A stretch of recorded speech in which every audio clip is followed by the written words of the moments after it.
This channel does not promote any violent, harmful, or illegal activities. All content provided by this channel is meant for an educational purpose only. ভারতীয়দের পাশে থাকেন, জাত ধর্ম সম্প্রদায় দেখে কাজ করেন না। আপনারা তা করেন, বঙ্কিম মোড়ে হিন্দুরা ভোট দিতে আসতে বাধা পায়।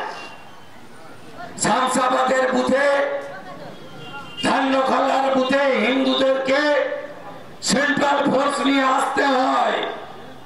মনুচকে 135 জন হিন্দু ভোটারকে আটকে রাখা হয়, সিআরপিএফ পাঠিয়ে ভোট গ্রহণ কেন্দ্রে আনতে হয়। গড়চক্রবাড়ি আর জালপাইতে 75টা হিন্দু ভোটারকে কোন ভোটে ভোট দিতে দেন না। এটাই তো আপনাদের চরিত্র। করে নেন, করে নেন, করে নেন, করে নেন। হাতে গোনা কয়েকটা মাস।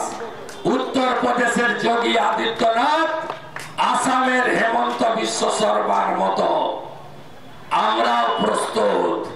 আগামী দিনে আইনের পথে এই উর্দি ছেড়ে তৃণমূলের জার্সি গায়ে দেওয়া পুলিশ নয়, অশোক স্তম্ভকে সম্মান করে সত্যভাবে জয় দেয় আর ভারতবর্ষের সংবিধানকে রক্ষা করে উত্তরপ্রদেশ, আসাম সহ 21টা রাজ্যে বিজেপি যা করে আগামী দিনে বাংলাতেও তাই হবে। আপনারা প্রত্যেকটা বুথে ঐক্যবদ্ধ থাকুন। আমি আপনাদের কাছ থেকে এই 26-এর লড়াইতে সকলের সহযোগিতা চাইব।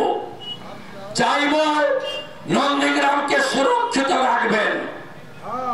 আর আপনাদের ছোট চৌকিদার আমি, দেশের বড় চৌকিদার নরেন্দ্র মোদী। আমি আপনাদের আনন্দে হয়তো একবার আসব, দুঃখে কিন্তু সাথে সাথে পৌঁছে যাব। আমি করতে দেব না। গণতন্ত্র থাকবে, শান্তি থাকবে। আমরা 24 সালে লোকসভার ভোট জিতেছি 78,000 ভোটে। এই নন্দীগ্রামে 2000 নয় 8200 ভোট লিড পেয়েছি। একটাও তৃণমূলের লোক বা মুসলিম সমাজ বলতে পারবে না আমরা তার বাড়িতে হামলা করেছি। আর আপনারা 21 সালে বিকাল থেকে পরের দিন সকাল অবধি দক্ষিণ কেন্দ্রামারি, তারাচাঁদবাড়, মনুচক কোথায় ঝামেলা করেননি বলুন? সাতাঙ্গাবাড়ি, কমলপুর, বয়াল কোথায় ঝামেলা করেননি? ভেতুরিয়া সহ বলুন। পারবেন বলতে? আমরা শান্তিতে সবাই বসবাস করো, এটাই আমরা চাই। আমরা চাই সকলে মিলেমিশে থাকুক।